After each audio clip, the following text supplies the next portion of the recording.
New Jersey has a long and complicated history with Germans. Upon arriving in the port of New York, many of them continued on, arriving in a land of farms and natural beauty that must have reminded them of all of the best parts of the fatherland. In addition to pretzels and oompa music, they brought new celebrations, which on one occasion devolved into a full-on riot. But let's not get wrapped around the maypole here. As is true of any people, our new German friends had their good and their bad. This is the story of John Erpenstein, a man who endured more than his share of hardship, but despite it all, nearly managed to carve out his own little slice of heaven, but unfortunately succumbed to temptation and weakness instead. It led not only to his own downfall, but that of his family's as well.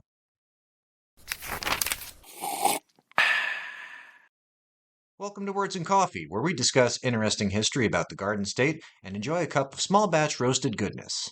Today's brew is a light roast from Roast at Dawn. And the history is John Erpenstein's murder of his wife Frederica in 1851. Let's get to it.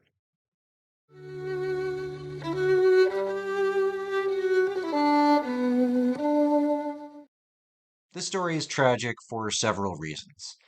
If not for the decisions he would make later in life, the guy's early life reads like the first act in any feel-good story about perseverance. Before arriving in New Jersey, John Erpenstein started life auspiciously on Christmas Eve in 1812, Pommern, Prussia.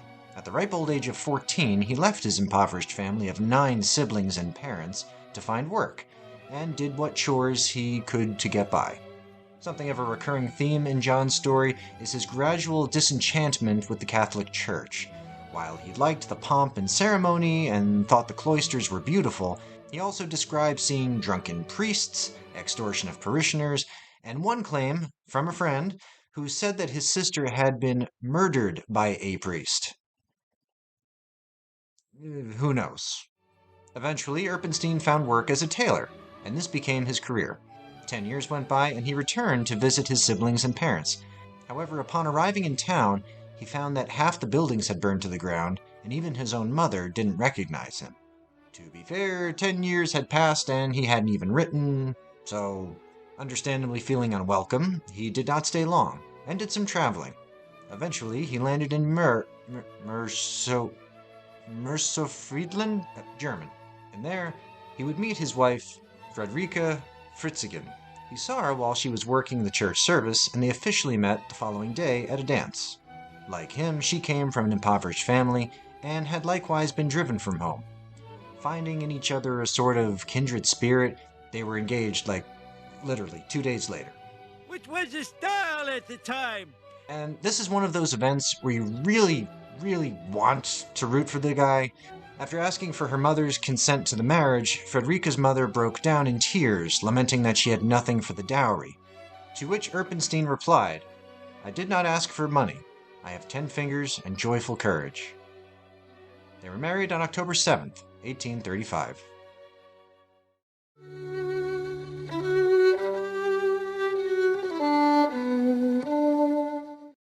The next 3 years were rough, but the growing Erpenstein family made it work. And here the religious turmoil would come for round 2. For the baptism of his first daughter, the Catholic priest just couldn't make the schedule work, probably for innocent reasons.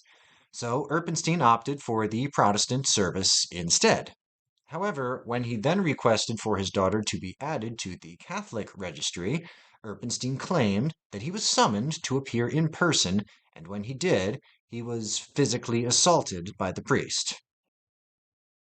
Again, you choose whether or not he's a reliable narrator, but that's the guy's story. By 1840, Erpenstein bought property in a city, went to work, and describes his married life as a happy time. Quote, "Whatever dark clouds formed during the day, they seldom remained by night." Again, this is just heartbreaking considering where the story ends. And it gets dicey from here on out. In 1848, Germany was going through a bit of a rough patch, featuring several armed revolutions, and as an able-bodied man, Erpenstein was called to serve. And he did. Twice. And both times sustained injury. It was at this time that Frederica suggested that he seek his fortunes in America. Ironically, and doubly so, considering that he was at first reluctant to go. But in 1850, at the age of 38, he got on a boat and steamed west. On board the vessel, he described amicable company. It was here that he would fatefully meet the Mullers. The Mullers were a family of 11 who were heading to Newark, New Jersey. Coincidentally, the same destination as Erpenstein, and so he figured he would tag along. Not much is described from this initial encounter, but Erpenstein must have met Dora and her mother around this time. Those first months were tough, as Erpenstein worked and slept on the floor of the home he shared with the Mullers and their American host.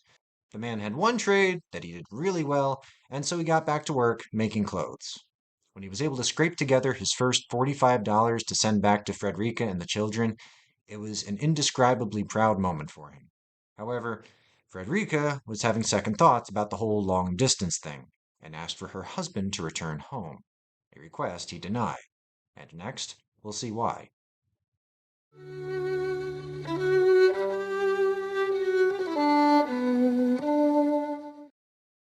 Several letters were sent back and forth with Erpenstein inviting Frederica to bring the children out to live with him, but she initially declined. This went on for most of the year. The tailoring business was doing well, and so Erpenstein hired his roommate's daughter, Dora Muller, to work as a seamstress. The way he tells it, he appreciated her kindness and industriousness. At first, he doted on her pretty enthusiastically, buying dresses, jewelry, and other gifts. This led to flirting, where she would hang on his arm in public and flatter him, leading to more gifts. They were having an affair. Short version. And it was no secret. In fact, Dora's mother openly encouraged it. Some interpret her, quote, inflamed passions as proof that Erpenstein might have had an affair with her as well, but I don't buy it. See, everything that we know here was conveyed through a deathbed confession that Erpenstein wrote in the last days of his life. And at this point, he had no reason to beat around the bush or hold back. For her part, Dora soon lamented the fact that they were not married. Now, to Erpenstein's credit, such as it is, while he did promise to marry her if Frederica never came to America, he maintained that the affair would be over if she did. Put a pin in that. To which Dora replied that if that were to happen, she would, self-delete. You see where this might be going. Not at all to excuse what comes later, but Dora did get a little possessive, to the point that Erpenstein at one point attempted to convince the fiancé of Dora's sister to marry Dora instead. As you can imagine, this did not earn him any points with the family, but I think it speaks to his general reluctance to engage with the issue directly. This indecisiveness would prove to have dire consequences when Frederica and the children arrived the following November.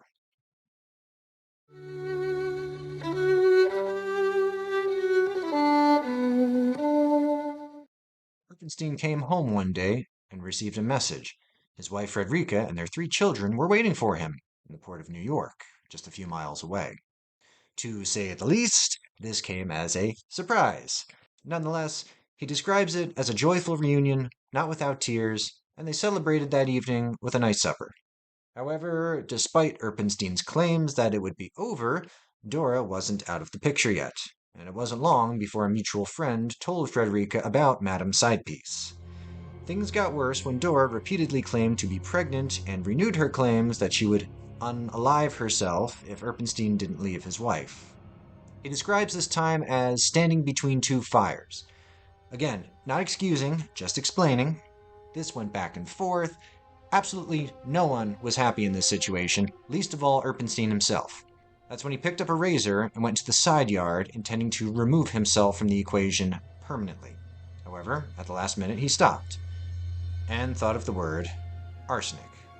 Now, rat poison uses a different formula these days for reasons that will become painfully apparent, but back in those days you could just buy this stuff at the local store, and Erpenstein did just that. In fact, the cashier said something along the lines of, "Be careful," with a chuckle, when Erpenstein bought the bottle. Now, for those of you who don't have an FBI agent flagging your search history, I will describe the symptoms of arsenic poisoning for academic purposes. They include nausea, vomiting, diarrhea, with death potentially occurring in 1 to 4 days. Worse yet, it is practically tasteless. Still, even by this time, Erpenstein hadn't resolved himself to the deed just yet. But the couple was in crisis. Frederica wanted to return to Germany. John refused, but neither was he prepared to lose the children. At one point, he considered drinking the arsenic himself in order to die alongside his wife, but lamented at what would become of the children in that case. The day of the murder, they were going for a walk to New York City. The mood was chilly between them. But this was one of those situations where Frederica, at least, was trying to figure out how to make it work. She asked him to pack a lunch. He made a sandwich, pouring arsenic on the bread, and then covered it with butter. About halfway to New York, Frederica cheered up and asked him for the bread. He said that he wasn't yet hungry, and when she pulled it herself from his pocket, he offered to tear it in half, claiming that he intended to eat it as well. However, he happened to slip, and his half flew into the Passaic River. Rotten luck, that. John bought her a couple of cakes and some other food, and then within hours, Frederica started showing symptoms. It started with cramping, and they decided to return home. Then, nearly at the train station, she began to vomit. Poison was taking effect. Back at the house, he put her to bed and prayed over her for the next several hours. Whatever regret or conflict he might have felt in those last moments is unclear, but he certainly made no attempt to save her. The dark deed was done.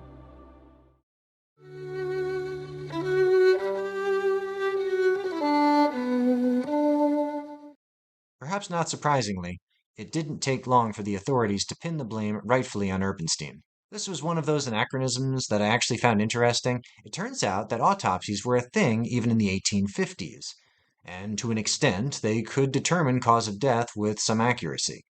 And sure enough, they came knocking by lunch the following day.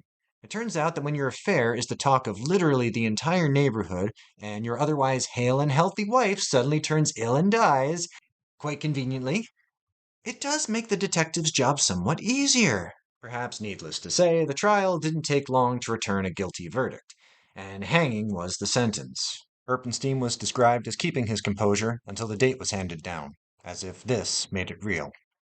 Even the judge stumbled in his delivery, perhaps in consideration of the 3 children, whom he had just condemned to become orphans.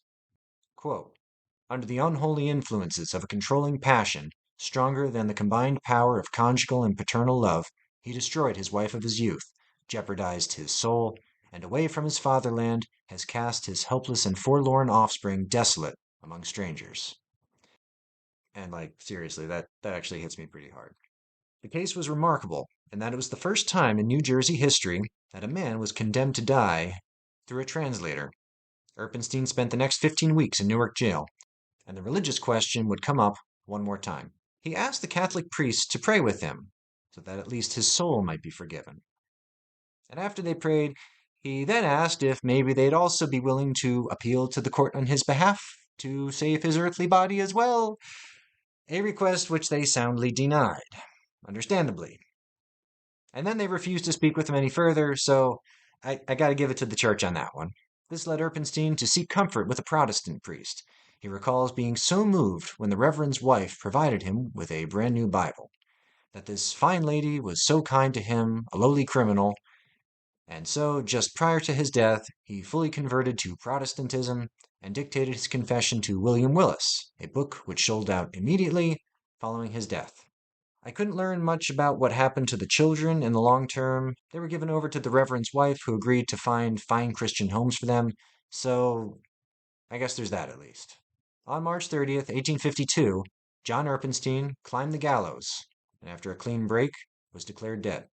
He was laid to rest beside Frederica in what might well have been kind of an awkward reunion, but it stands as a tragic, cautionary tale and a piece of New Jersey history. That'll about do it for me. This one was kind of a bummer, so if you stuck with me this long, thank you so much for watching. Sources in the description. This has been Words and Coffee. Until next time.